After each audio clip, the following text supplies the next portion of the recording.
They told me I was nothing, that I didn't belong, that I should vanish and never be seen again. So I vanished, but I also learned how to rise. My name is Scarlett. Scarlett Hamilton. I say it over and over, and every day I feel like people are tired of hearing it, but I have to say it. I am Scarlett, the girl who was thrown out at 18, with nothing but a suitcase and a $20 bill shoved into my hand. Every day I repeat it. I am Scarlett, the one who survived rejection, the one who rebuilt her life piece by piece, the one who will never let the world decide her worth again. My parents, owners of Hamilton Industries, a corporate empire that seemed untouchable, decided I was never worthy. Clara, my sister, their golden child, was perfect in every sense, smart, poised, charming, and completely in control. And me? I was just the shadow, the mistake, the one to blame for every little flaw in the house.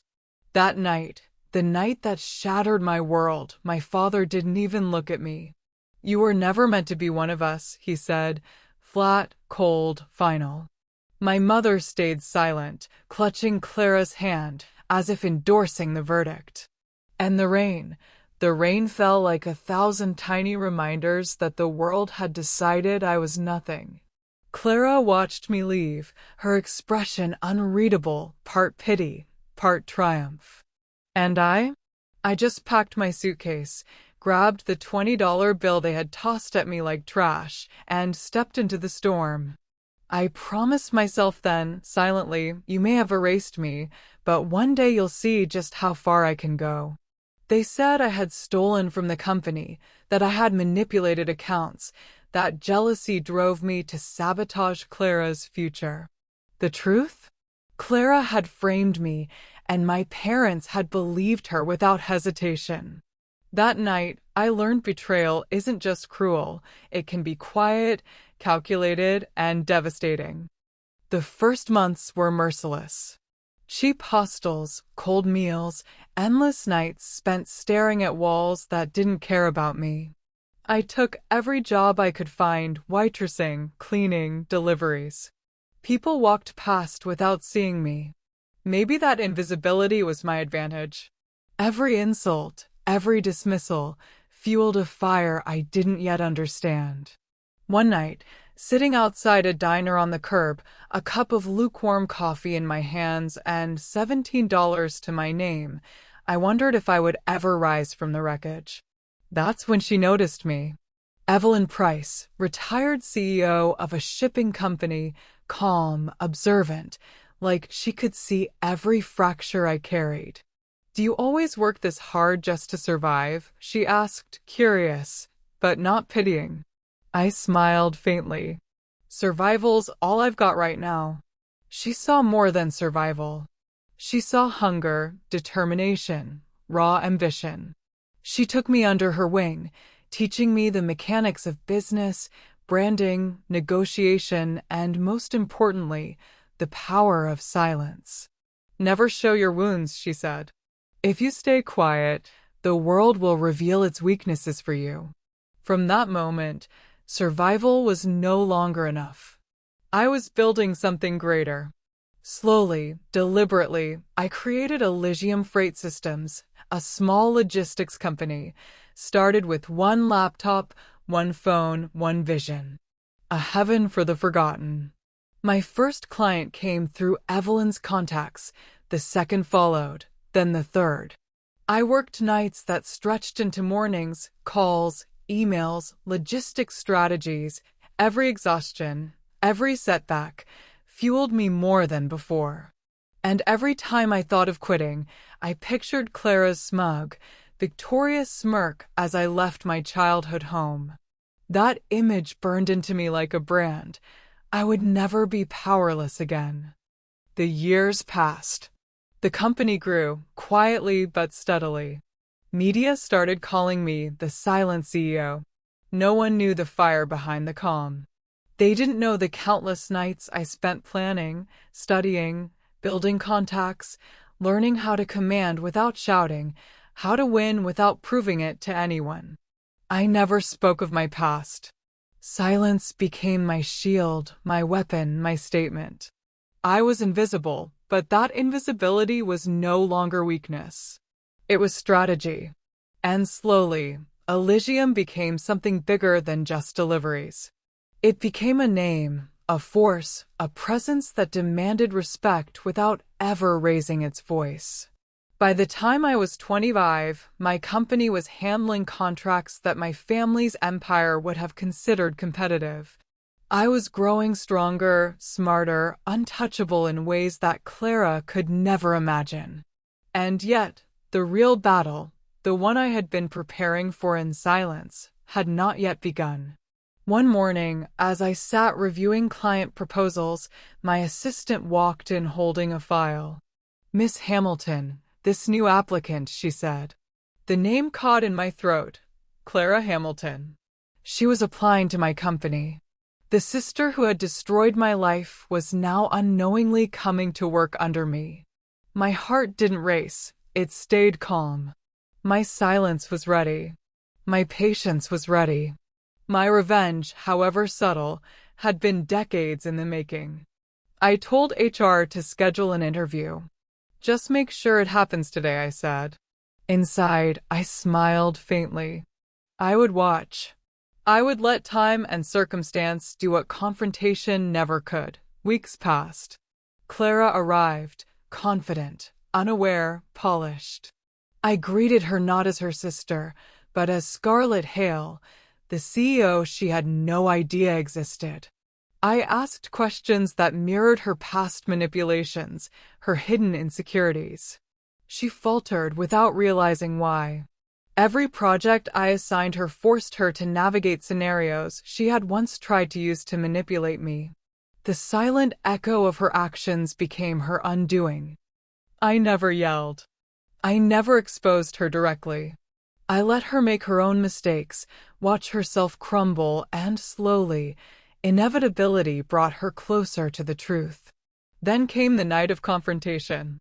Clara finally entered my office, breathless, panicked. It's you, isn't it? Scarlett Hamilton." I did not deny it. I merely smiled, calm. "Now you know how it feels to be erased," I said. Tears ran down her face, and she begged for forgiveness. I gave her my final words. "I forgave you the moment the door closed. But I never forgot who I became because of it." I did not destroy her career, nor did I humiliate her publicly. She had to live with her own choices. The justice was subtle, precise, and complete. The press praised me at an event, the silent CEO who rose from nothing. My parents were present, uneasy, proud, ashamed. I shook hands, smiled for the cameras. Inside, though, there was a hollow space where my childhood used to be. I had won, yet lost something fundamental. The victory was mine, but it came with silence and solitude as companions. As I walked out into the night, rain brushing my face once more, I whispered to myself, revenge gave me justice. Silence gave me power. And in the end, I have both, even if it costs me everything else. The air in my office felt heavier than usual that morning. Papers stacked neatly on the desk, the soft hum of the air conditioner, the distant chatter of employees, all of it seemed like a perfect mask for the storm that was about to unfold. Clara had applied to Elysium, unknowingly stepping into the world I had built from nothing. And while the irony was delicious, I did not need to celebrate yet. Revenge was a patient game, and patience had always been my strongest ally. I watched her profile, her resume, her carefully curated experience, and smiled just faintly. She had the same polished charm, the same confident air, the same eyes that once stared down at me as if I were nothing. But she did not know that nothing could break me anymore. I had learned the value of silence, the power of observation, and the subtle art of dismantling someone without them ever realizing it. When she walked into the office for the interview, she radiated confidence, unaware of the quiet storm across the desk. I observed everything, her body language, the slight pause before her answers, the way she tilted her head when she was unsure. It was almost poetic. The girl who once framed me, who had thrown my life into chaos, was about to navigate a path I had meticulously constructed, without realizing I was guiding her every step. The interview questions were deliberate. I asked about past decisions, project management challenges, and hypothetical scenarios that mirrored situations she had manipulated before. Each answer revealed cracks, hesitation, insecurities she had carefully hidden. She faltered subtly, unaware that her every reaction was being catalogued in the quiet archives of my memory. By the time she left the room, I had already started crafting the environment where she would falter further, a web of subtle pressure points, professional challenges, and observation that would expose her without direct confrontation. Weeks passed. I assigned her to projects that mirrored her past manipulations. A contract with a difficult client forced her to negotiate under circumstances she had once exploited in others' favor.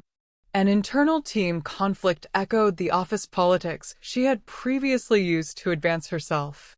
And every day, I watched silently as the confident, unshakable Clara began to question her instincts. I did not interfere. I never needed to.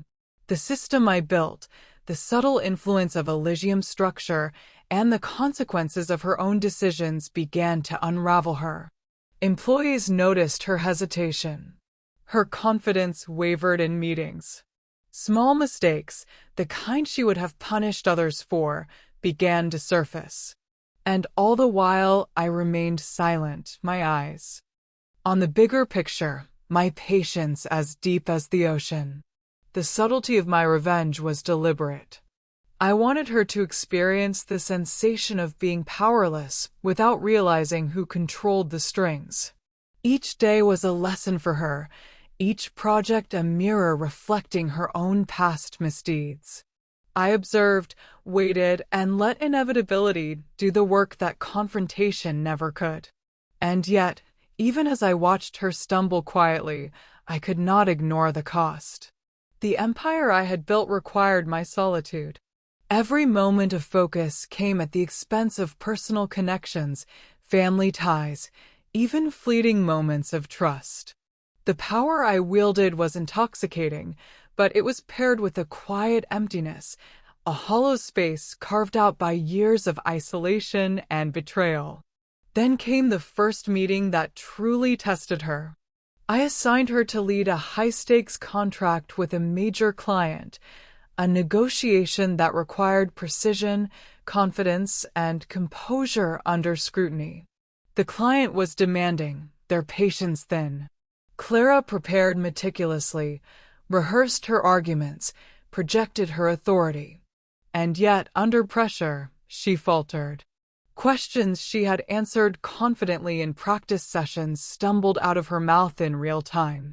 Subtle errors in calculations, misinterpretation of client expectations, each small mistake compounded, magnified by the delicate circumstances I had orchestrated. I sat quietly, observing, never offering assistance.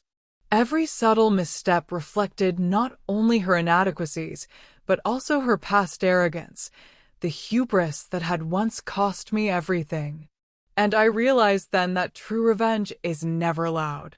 It does not shout. It waits. It allows the person to dismantle themselves, piece by piece, under the weight of their own choices.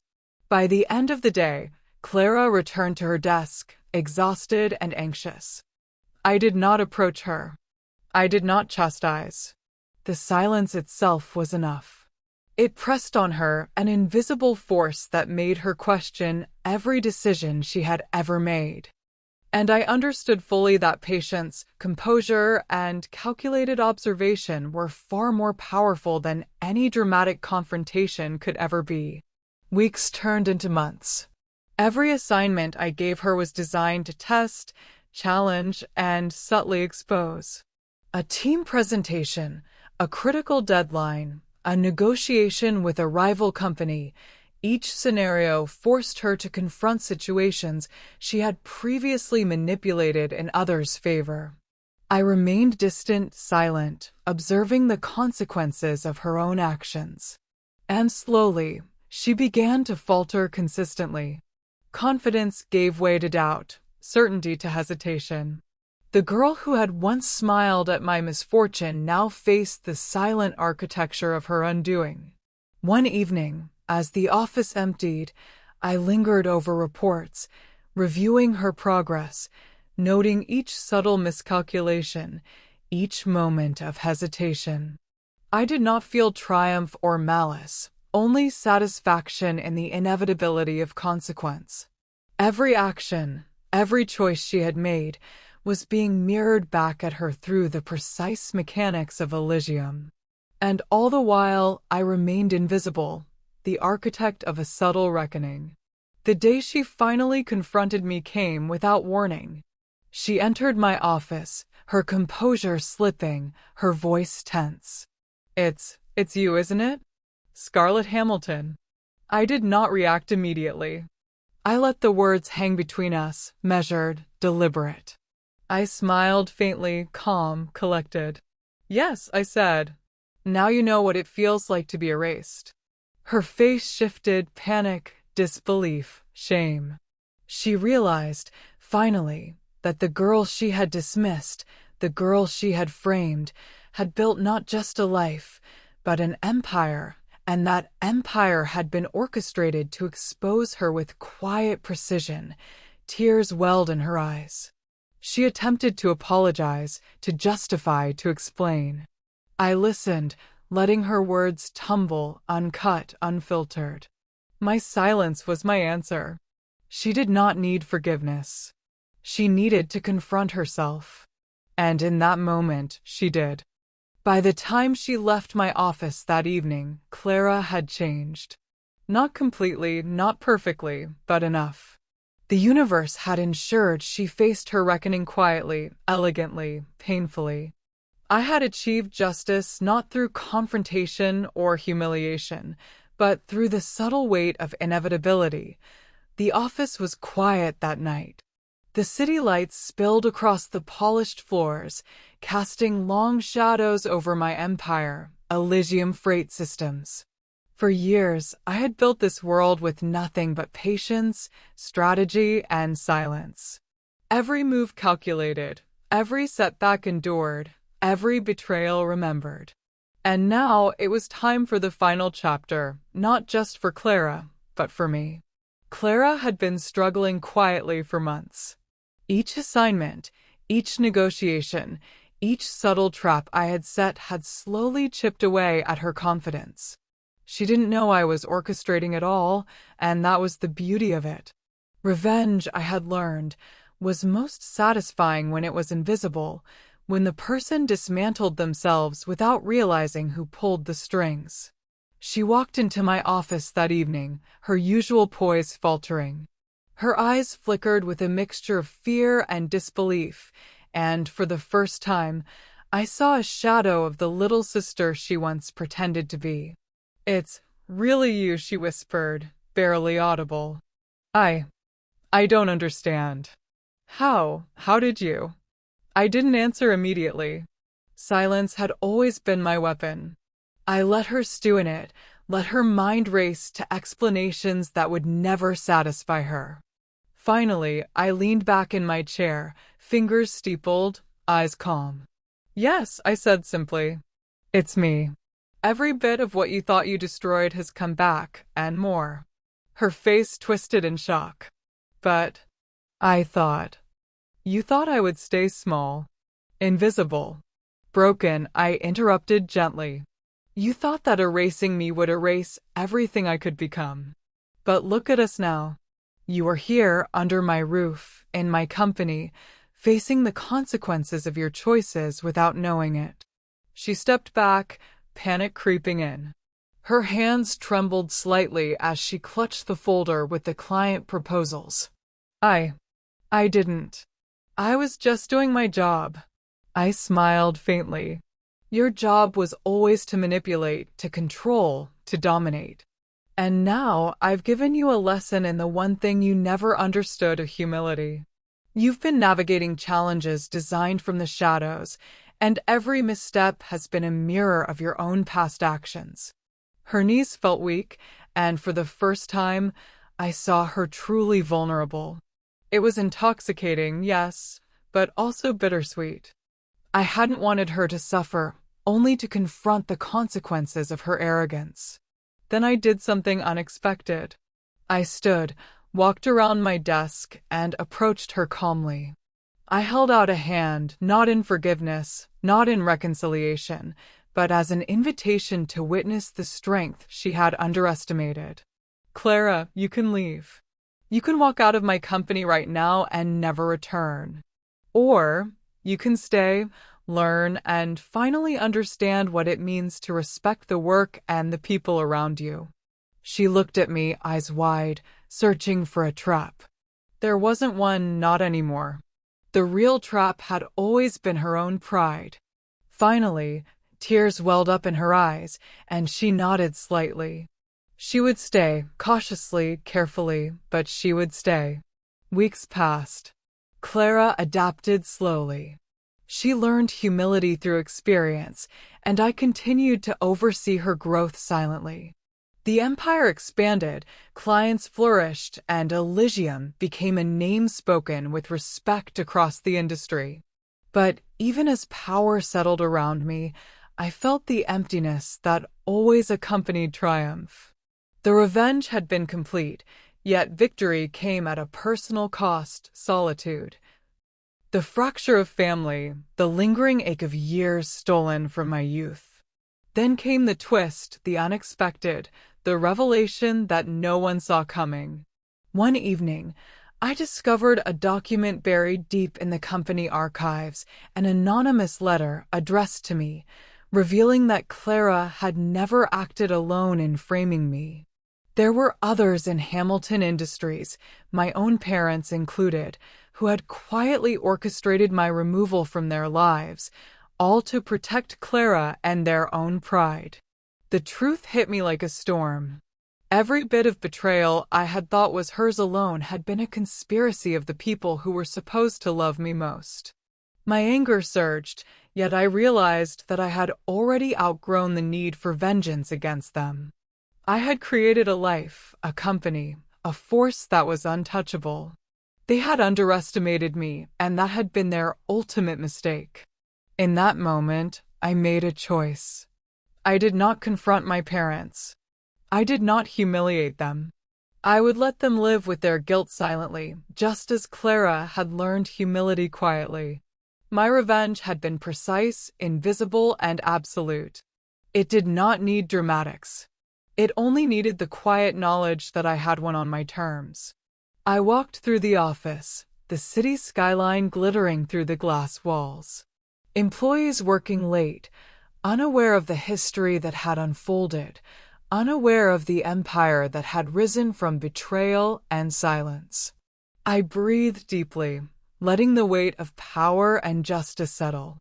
I was no longer the girl thrown into the rain with a $20 bill. I was Scarlett Hamilton, the silent CEO, the architect of subtle reckoning, the one who had turned betrayal into an empire. And then I smiled, quietly, because the final twist was mine alone, Clara, standing across the office, unaware that she had become a better version of herself only because I had been ruthless, patient, and silent. Her growth, her humility, her eventual respect for the process, it was all the reward I needed. In the quiet of that night, I whispered to myself, my voice lost in the hum of the city, revenge gave me justice. Silence gave me power. And in the end, I have both. And no one, not even those who tried to destroy me, can take that away. The empire was mine. The lessons had been learned. The past had been honored, confronted, and transformed into a future I had built entirely on my own terms. And as I gazed at the lights, The subtle satisfaction of unseen victory washed over me, complete, silent, and absolute.